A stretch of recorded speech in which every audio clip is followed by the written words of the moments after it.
Pembuang limbah alat pelindung diri di Kabupaten Bogor, Jawa Barat ditangkap.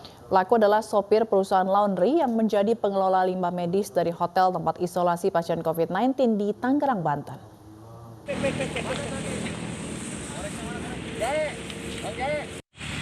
Pembuang limbah alat pelindung diri atau APD di Kecamatan Tenjo dan Cigudeg, Kabupaten Bogor, Jawa Barat terungkap. Polisi menangkap dua pelaku yang merupakan supir dari perusahaan laundry yang ternyata bekerja sama dengan salah satu hotel yang dijadikan tempat isolasi pasien COVID-19 di Kota Tangerang, Banten. Polisi mengatakan pihak hotel tempat isolasi bekerja sama dengan perusahaan laundry untuk membuang sampah medis bekas pasien COVID-19. Pihak hotel membayar Rp1 juta kepada perusahaan laundry untuk mengelola sampah perharinya. Namun ternyata sampah medis dibuang di permukiman warga yang sepi. 10 saksi sudah diperiksa dan pihak hotel rencananya akan dipanggil. Sampah ini didapat dari salah satu tempat atau hotel yang dijadikan tempat isolasi bagi OTG. Ya. Dijadikan tempat isolasi di pemerintah kota Tangerang, di daerah Tangerang. Hotel dengan inisial BPA ini ada kerjasama MOU dengan Pemkot Tangerang di 29 Desember 2020 sebagai tempat isolasi pasien COVID-19 di Kota Tangerang. Terkait temuan limbah medis, Wali Kota Tangerang meminta pihak hotel untuk menempuh jalur hukum dengan melapor kepada polisi. Pasalnya, pembuangan dan pengelolaan limbah medis dari pasien tanpa gejala telah diserahkan kepada pihak ketiga atau vendor. Kemarin saya arahkan bikin laporan ke polisi begitu agar diberikan sanksi, ya. Karena limbah medis ini ya jangan main-main. Kita semua aparatur setengah mati menjaga masyarakat tidak terpapar, ini dibuang sembarangan begitu aja kan sangat riskan, ya. Nah, jadi makanya saya bilang panggil si hotel, siapa si vendor hotelnya itu yang menangani, ya, dan diinvestigasi. Sebelumnya, warga dari dua kecamatan Tenjo dan Cigudeg, Kabupaten Bogor, Jawa Barat menemukan sampah limbah APD di permukimannya pada awal Februari lalu. Warga khawatir limbah medis berpotensi sebagai media penularan COVID-19 di lingkungannya. Dari Bogor, Jawa Barat dan Tangerang, Banten, Wildan Hidayat Sukron, iNews melaporkan. Wali Kota Pariaman, Sumatera Barat menolak SKB 3 Menteri mengenai pakaian seragam di sekolah. Selain bertentangan dengan Undang-Undang Nomor 20 Tahun 2003 tentang Sistem Pendidikan Nasional, SKB 3 Menteri seolah-olah memisahkan kehidupan agama dengan sekolah.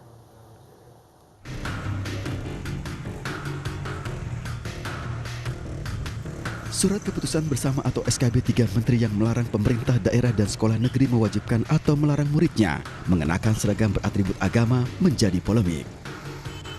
Menyikapi hal itu, pemerintah Kota Pariaman, Sumatera Barat secara tegas menolak aturan tersebut. Wali Kota Pariaman, Jenius Umar, mengatakan aturan SKB 3 Menteri dianggap bertentangan dengan Undang-Undang Nomor 20 Tahun 2003 tentang Sistem Pendidikan Nasional. Selain itu, SKB 3 Menteri seolah-olah negara memisahkan kehidupan agama dengan sekolah. Anak-anak kita 99,6% Muslim. Jadi anak-anak itu nggak diatur pun mereka sudah berpakaian Muslim. Nah, kalau kita buat SKB ini mendatangkan masalah baru. Sebenarnya nggak perlu dengan SKB juga. Makanya di Kota Pariaman ini nggak cocok dilaksanakan. Kami nggak melaksanakan SKB ini.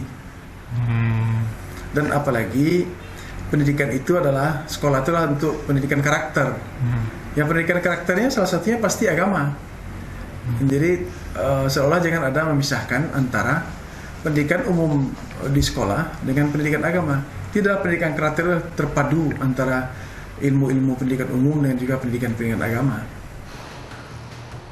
Sebelumnya penolakan SKB 3 Menteri juga disampaikan Ketua Bidang Dakwah dan Ukhuwah MUI, Khalil Nafis. Khalil Nafis mengkritik keras SKB 3 Menteri soal larangan wajib berhijab, bahkan meminta pemerintah untuk meninjau kembali atau bahkan dicabut. Terkait dengan sikap penolakannya itu, Wali Kota Pariaman mengaku siap berdiskusi dengan 3 menteri, Menteri Pendidikan, Menteri Agama, dan Menteri Dalam Negeri terkait penerapan aturan pakaian seragam di sekolah. Pemirsa, dugaan sindikat mafia tanah dalam pemalsuan sertifikat tanah milik orang tua mantan Wakil Menteri Luar Negeri Dino Patijalal kian bergulir. Freddy Kusnadi yang dituding sebagai dalang sindikat mafia tanah melaporkan Dino Patijalal ke Bareskrim Polri atas dugaan penyebaran berita bohong atau hoax.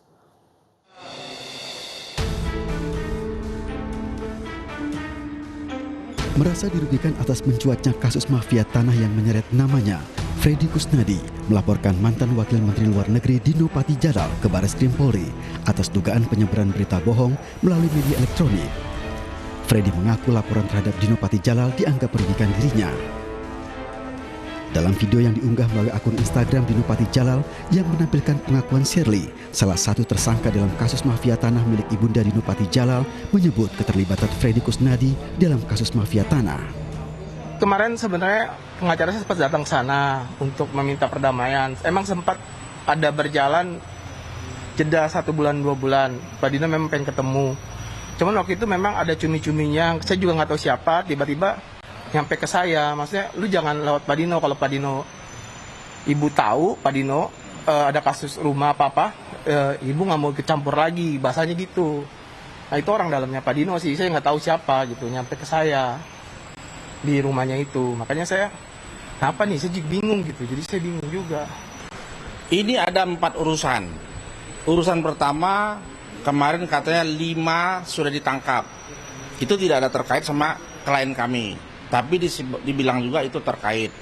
Yang kedua, rumah yang dibelinya di Antasari, itu murni semua proses, ya, jadi tidak ada mafia di situ. Ya, dia kan memang ditawarin 4-5 rumah oleh yang namanya Mustafa maupun Lilin Marlina.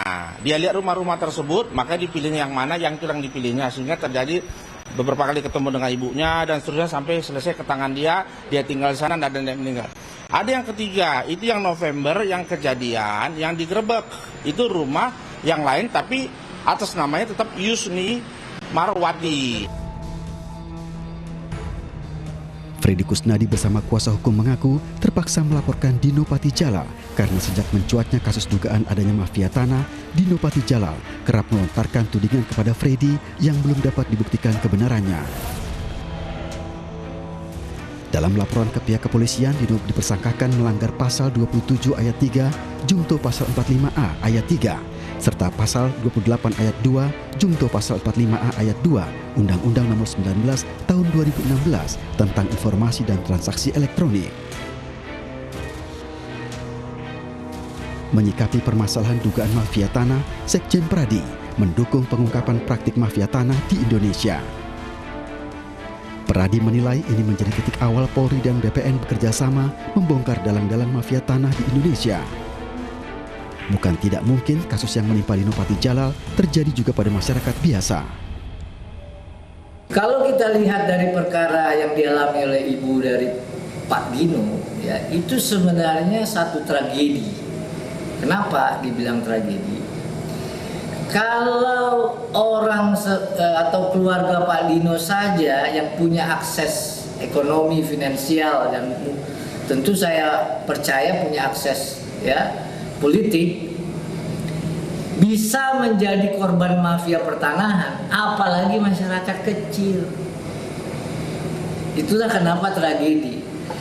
Balik ke pertanyaan, apa yang mesti dilakukan oleh pihak kepolisian? 2. Pertama, tentu laporan masyarakat itu sebaiknya dan semestinya diproses dengan cepat. Sekjen Pradi mengaku polisi harus bekerja sama dengan BPN agar kasus dugaan mafia tanah yang melibatkan pihak yang berperkara dapat terkuak dan menghukum mafia tanah dengan seadil-adilnya. Sekjen Pradi juga berharap polisi tidak hanya menghukum pelaku di lapangan, namun juga dalang dari mafia tanah. Dari Jakarta, Tim Liputan iNews melaporkan. Komisi Pemberantasan Korupsi menanggapi pendapat Wamenkumham Edward Omar Syarif Hirej terkait pidana mati bagi 2 Menteri Jokowi yang tersandung kasus korupsi di tengah masa pandemi. KPK menyatakan bukan saja karena terbuktinya unsur keadaan tertentu saja untuk menuntut hukuman mati, namun seluruh unsur pasal 2 Undang-Undang Tipikor harus pula terpenuhi.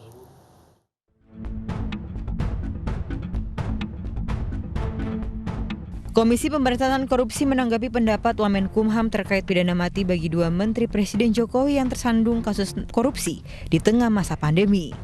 KPK menyatakan dalam Undang-Undang Tipikor Pasal 2 Ayat 2 hukuman mati telah diatur secara jelas dalam ketentuan tersebut dan dapat diterapkan, tetapi diperlukan pembuktian yang kuat.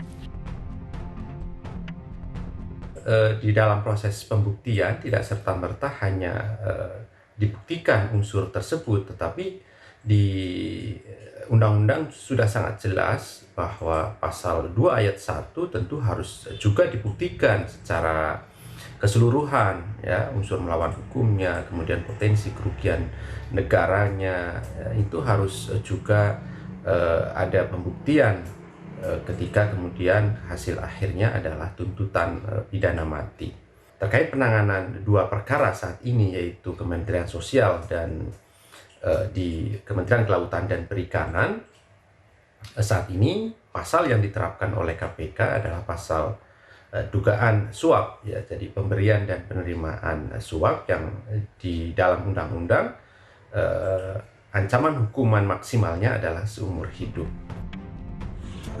Sebelumnya, Wakil Menteri Hukum dan HAM menilai Edi Prabowo dan Juliari Batubara layak untuk dihukum dengan ancaman hukuman mati lantaran memanfaatkan jabatan mereka yang melakukan praktik korupsi di tengah pandemi COVID-19. Sejauh ini proses hukum kedua menteri yang tersandung kasus korupsi di masa pandemi masih terus berjalan. Diduga mantan Menteri Kelautan dan Perikanan Edi Prabowo yang ditangkap pada akhir Desember 2020 menerima suap 3,4 miliar dan $100.000 Amerika Serikat terkait izin ekspor benih lobster.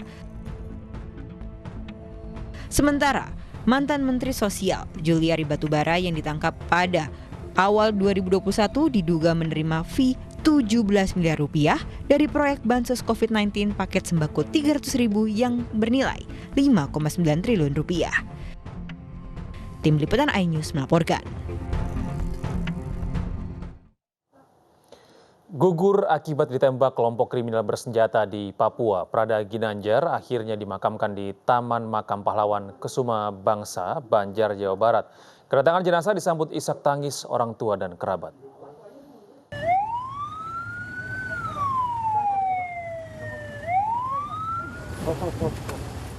Jenazah Prada Ginanjar akhirnya tiba di rumah duka di Sumanding Wetan, Pataruman, Banjar, Jawa Barat, Rabu dini hari. Kedatangan jasad anggota TNI dari Satgas Yonif R400 Banteng Rider ini disambut isak tangis orang tua dan kerabat dekat.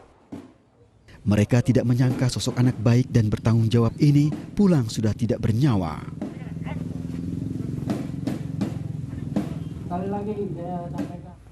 Setelah disolatkan, jenazah langsung dimakamkan di pemakaman Taman Makam Pahlawan Kusuma Bangsa, Banjar, Rabu pagi.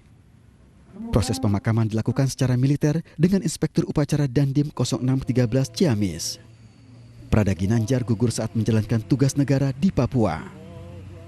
Kami mengucapkan terima kasih kepada seluruh pihak yang telah bersedia membantu, mulai dari proses pemulangan jenazah dari Papua ke Jakarta sampai dengan ke Banjar sampai sekitar jam 2 tadi malam, dan pagi ini kita melaksanakan pemakaman. Jadi saya terima kasih, dan juga untuk Dinsos menyiapkan TMT. Penurunan jenazah ke liang lahat. Ia ditembak kelompok kriminal bersenjata saat berada di pos peninjauan Kambing Mamba Distrik Sugapa, Papua. Dari Ciamis, Jawa Barat, Acep Muslim, iNews melaporkan.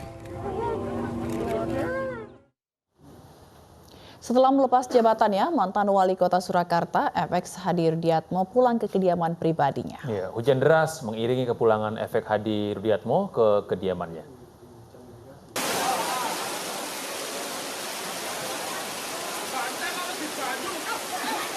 Acara pisah sambut mantan wali kota Surakarta, FX Hadi Rudiatmo diiringi hujan deras.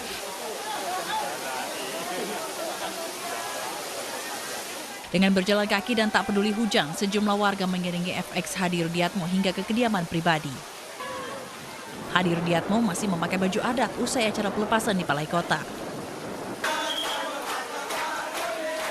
Setibanya di kediaman, FX Hadi Rudiatmo dan istri disambut hangat keluarga. Sang cucu menghadiahi Hadi Rudiatmo bersama istri karangan bunga tanda terima kasih atas baktinya kepada kota Surakarta.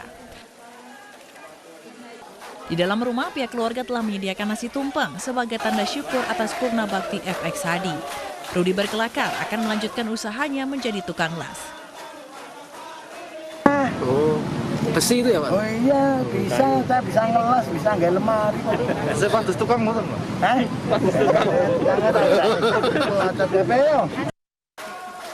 Rudi juga berpesan kepada masyarakat Surakarta agar tidak takut pada perubahan yang terjadi seiring bergantinya tokoh yang memimpin. Dari Surakarta, Jawa Tengah, Septiantoro, iNews melaporkan. Presiden Joko Widodo meninjau pemberian vaksin kepada pedagang Pasar Tanah Abang, Jakarta. Kami akan segera kembali dengan informasi selengkapnya.